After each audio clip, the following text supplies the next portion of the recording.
Hello అండి, నేను doctor Manoj Chakravarthy. నేను senior orthopaedic surgeon Yashoda hospital సోమాజిగూడలో పనిచేస్తున్నాను. నేను కరీంనగర్ అండ్ వరంగల్ కూడా వెళ్తాను. అక్కడ మీకు ఏమైనా మెడికల్ ప్రాబ్లమ్స్ ఉంటే నన్ను సంప్రదించవచ్చు. ఇవాళ మనము కొన్ని నీ ప్రాబ్లమ్స్ గురించి మాట్లాడుకుందాం. చాలామంది పేషెంట్స్ ఈ మధ్యలో స్పోర్ట్స్ ఆడి స్పోర్ట్స్ ఇంజరీస్కి గురయ్యి వస్తుంటారు. పేషెంట్ నీ ప్రాబ్లమ్స్లో వివిధ రకాలు ఉంటాయండి. సో చాలామందికి ఫస్ట్లీ స్వెల్లింగ్ ఉంటుంది, మోకాలంతా వాసిపోయి ఉంటుంది. రెండవది కుంటడం ఉంటుంది. పేషెంట్ సరిగ్గా నడవలేరు, స్ట్రైట్గా నడవలేరు, కుంటుకుంటూ నడుస్తూ ఉంటారు. కాళ్ళు మడిచి నడుస్తూ ఉంటారు. కొంతమందికి ఏంటంటే విపరీతమైన నొప్పి ఉంటుంది. అంటే ఫ్రాక్చర్ అయ్యింది అని ఫస్ట్ అనుకునేది అదే. వాళ్ళు వెళ్ళి డాక్టర్ దగ్గర సంప్రదిస్తే ఎక్స్రే చూస్తే మాత్రం ఫ్రాక్చర్ ఉండదండి.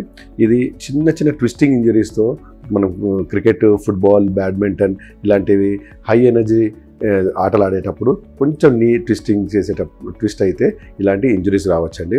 లేకపోతే పక్కవాడు మన మీద పడడము, లేకపోతే మనం కింద జారి పడడము, ఇలాంటివి అయితే కూడా ఈ ట్విస్టింగ్ ఇంజరీస్ అవుతాయి. దాంతో నీ జాయింట్కి ఇంజరీ అవుతుంది. నీ జాయింట్లో ఎముకలతో పాటు లెగమెంట్స్ అని ఉంటాయి. 4 లెగమెంట్లు ఉంటాయి. లోపల 2, బయట వైపులో 2, ప్లస్ 2 వాషర్స్ ఉంటాయి. వీటిని మెనిస్కస్ అంటారు. లోపల వైపు ఒక వాషర్ ఉంటుంది, బయట వైపు ఒక వాషర్ ఉంటుంది.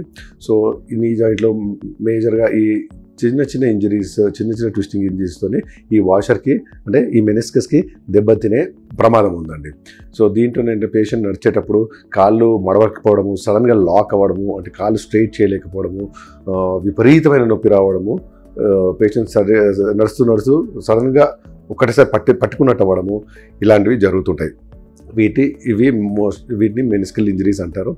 ఇవి ఎక్స్రేలో చూస్తే ఏమీ కనిపించదు, ఎందుకంటే ఫ్రాక్చర్ కాలేదు కాబట్టి. సో ఓన్లీ ఎంఆర్ఐ ద్వారా ప్లస్ క్లినికల్ ఎగ్జామినేషన్, డాక్టర్ దగ్గరికి వెళ్తే పేషెంట్ని చూసి కాళ్ళ మీద కొన్ని టెస్టులు చేస్తే డాక్టర్కి అర్థమవుతుంది. దాని కన్ఫర్మేషనే ఎంఆర్ఐ రాస్తాం. ఎంఆర్ఐలో తెలిసిపోతుంది 2 మెనిస్కల్ స్టేర్ అయ్యా, ఒకటే మెనిస్కస్ స్టేర్ అయిందా, లేకపోతే మెనిస్కస్తో పాటు ఏమైనా లిగమెంట్స్ కూడా ఇంజరీ ఉన్నాయో తెలుస్తుంది. ఈ మెనిస్కస్కి ట్రీట్మెంట్ ఏంటంటే ఫస్ట్ ఆఫ్ ఆల్ మనకు ఐస్ అవన్నీ అప్లై చేసి కొంచెం వాపు తగ్గాక దీనికి సర్జరీ ఒకటే మార్గం అండి.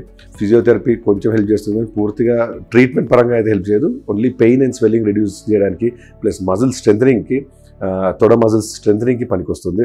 కొంచెం పెయిన్, స్వెల్లింగ్ అవన్నీ తగ్గాక పేషెంట్ని ఆర్థోస్కోపీ పద్ధతి వల్ల సర్జరీ చేయాల్సి వస్తుందండి. చాలా చిన్న సర్జరీ అండి ఇది. దాంతో ఏంటంటే మనము ఆర్థోస్కోప్ అంటే ఒక మైక్రోస్కోప్ లాంటిది మనం మోకాల్లో పెట్టి సర్జరీ చేస్తామండి. సర్జరీ కూడా చాలా తక్కువ టైంలో ఉండే surgery, just ½ an hour procedure అండి.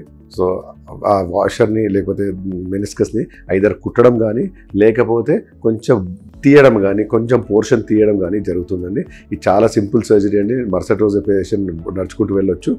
సపోజ్ ఆ వాషర్ని కాక కుట్టేస్తే మాత్రం ఒక 3 వారాలు కాలు కింద పెట్టుకుని నడవాలండి.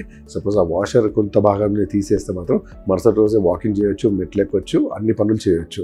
సో సర్జరీ అయ్యాక పేషెంట్ యథావిధిగా నడిచినప్పుడు ఫిజియోథెరపీ చాలా ఇంపార్టెంట్ అండి. ఒక నెల రోజుల పాటు ఫిజియోథెరపీ గట్టిగా చేస్తే మజిల్ స్ట్రెంథనింగ్ అయిపోయి పేషెంట్ యథావిధిగా వాకింగ్, రన్నింగ్ చేయగలుగుతారండి. Thank you.